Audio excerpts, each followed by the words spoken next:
पुराने वक्तों की बात है कि पहाड़ों के साथ एक गांव था। ये बहुत बड़ा गांव था और इस गांव का एक अपना बादशाह भी था। इस गांव का जो बादशाह था वो शाही खजाने को लेकर बहुत परेशान था। वो शाही खजाने को छुपाने के लिए एक महफूज जगह की तलाश में था और फिर इसे दूर पहाड़ों में एक ऐसी जगह मिल गई। ये पहाड़ों के बीचों बीच एक खाई थी जिसको सिर्फ एक रास्ता जाता था और वो थी एक बहुत लंबी गुफा, एक गार। इस गुफा की लंबाई इतनी बताई जाती थी कि अगर बंदा सुबह गुफा के मुंह से चले और चलता रहे तो वो दोपहर को जाके उस जगह तक पहुंचेगा जहां पे बादशाह ने खजाना रखवाया था। और इस गुफा की चौड़ाई इतनी बताई जाती है कि एक वक्त पे सिर्फ 2 बंदे साथ साथ चल सकते हैं, तीसरे बंदे की जगह नहीं होगी। बादशाह ने वहां खजाना रखवाने के बाद चैन की सांस ली और फिर कुछ यूं हुआ कि बादशाह के कुछ करीबी लोगों में से या शाही खानदान में से ये खबर गांव के लोगों तक पहुंच गई कि बादशाह ने जो खजाना है वो दूर पहाड़ों में फलां जगह पे खाई में छुपा रखा है। ये खबर पूरे गांव में जंगल की आग की तरह फैलने लगी। बादशाह का वजीर दौड़ता हुआ बादशाह की खिदमत में हाजिर हुआ और कहने लगा, बादशाह सलामत, आपने जहाँ पे खजाना रखवाया था उस जगह के बारे में पूरे गाँव को पता चल चुका है और अभी मुझे डर है कि कहीं किसी के कदम उस खजाने की तरफ न बढ़ जाएं। बादशाह गहरी सोच में पड़ जाता है और वो ये भी जानता होता है कि गांव में कोई और ऐसी महफूज जगह है भी नहीं जहां पे खजाना रखा जाए।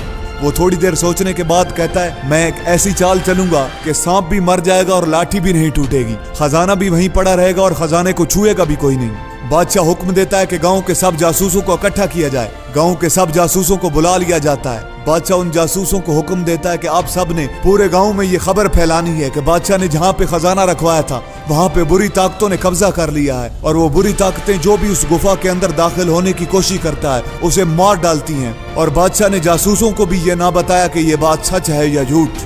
आहिस्ता आहिस्ता ये खबर भी पूरे गांव में फैलने लगी। एक वक्त पूरे गांव में सबको पता चल चुका था कि बादशाह ने जहाँ पे खजाना रखवाया है वहाँ पे बुरी ताकतों ने कब्जा कर लिया है। और फिर बादशाह ने अपने 2 सिपाही तलवारों के साथ उस गुफा में बिठा दिए और उन्हें ये हुक्म दे दिया कि जो भी उस गुफा के अंदर दाखिल हो आप लोगों ने उसका सर कलम कर देना है और उसकी लाश को गुफा के बाहर फेंक देना है। कई दिन गुजर जाते हैं, कोई गुफा की तरफ जाने की कोशिश नहीं करता।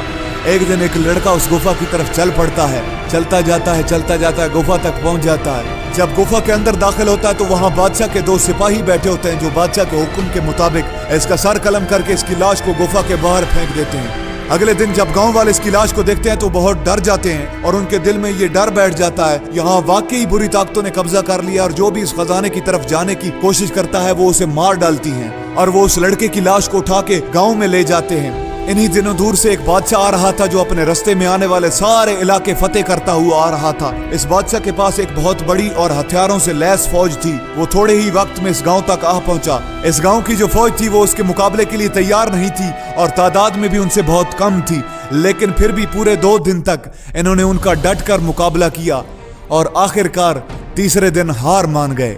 उस बादशाह ने इस गांव के बादशाह और इसके 5 करीबी लोगों को पकड़कर कत्ल करवा दिया, जिनमें इसका वजीर भी शामिल था। और ये सोचकर आगे बढ़ गया कि पहाड़ों के पास इस गांव पे हुकूमत करके मुझे क्या मिलेगा। इस वाक़े के बाद सब गांव वाले एक नया बादशाह चुनने के लिए एक जगह इकट्ठे हुए।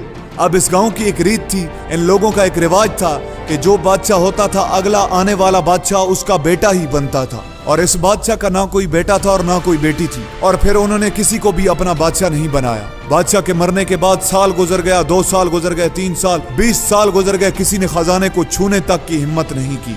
आखिर 25 साल बाद इस गांव में एक ऐसा वक्त आया कि बारिशें होना कम हो गई, जिसकी वजह से अनाज कम उगता था और जो अनाज उगता था वो इन लोगों के लिए काफी नहीं था और इन लोगों के पास इतने पैसे भी नहीं थे कि कहीं और से अनाज खरीद सकें। इन्हीं दिनों एक पागल, एक दीवाना जो सारा दिन गलियों में घूमता रहता था, कभी इधर जाता कभी उधर जाता, वो पागल जो आगे जाके इस गांव की किस्मत बदल के रख देता है, एक दिन चलता चलता उस गुफा तक पहुंच जाता है। जब उस गुफा तक पहुंचता है तो उस गुफा के अंदर दाखिल हो जाता है, आगे चलता जाता है और खजाने वाली जगह तक पहुंच जाता है। वहां जाके क्या देखता है कि वहां बड़े बड़े संदूक पड़े हैं, जिनमें से एक संदूक को खोलता है और उसमें से एक चमकती हुई चीज जिसकी रोशनी उसकी आंखों में पड़ रही होती है उसे अपने हाथों में उठा लेता है। और ये पागल बिल्कुल नहीं जानता कि ये चमकती हुई चीज सोने की ईंट है और इसकी कीमत क्या है। वो बस इसे खिलौना समझ के अपने हाथों में उठा लेता है और फिर वापस गुफा से बाहर की तरफ चल पड़ता है। जब ये पागल गांव में पहुंचता है तो गांव वाले इसके हाथ में सोने की ईंट देखकर हैरान रह जाते हैं और ये सोचते हैं कि आज जब इस दौर में किसी के पास खाने के लिए पूरी तरह अनाज नहीं और किसी के पास इतने पैसे भी नहीं कि कहीं और से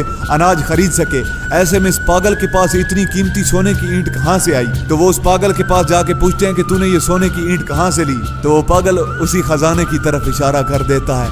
तो फिर क्या था, सारे गांव वाले उस खजाने की तरफ दौड़ पड़ते हैं और थोड़ा थोड़ा करके वो सारा खजाना बाहर निकाल लेते हैं और हर घर में बराबर बराबर खजाना बांट दिया जाता है। पूरे गांव में फिर से खुशियां लौट आती हैं। तो ये पागल वो काम कर गया जो कई अक्लमंद सालों में नहीं कर सके। दुनिया में जितने बड़े और मुश्किल काम थे वो पागलों ने किए हैं, क्योंकि इनके अंदर एक खास चीज होती है कि ये किसी की सुनते नहीं।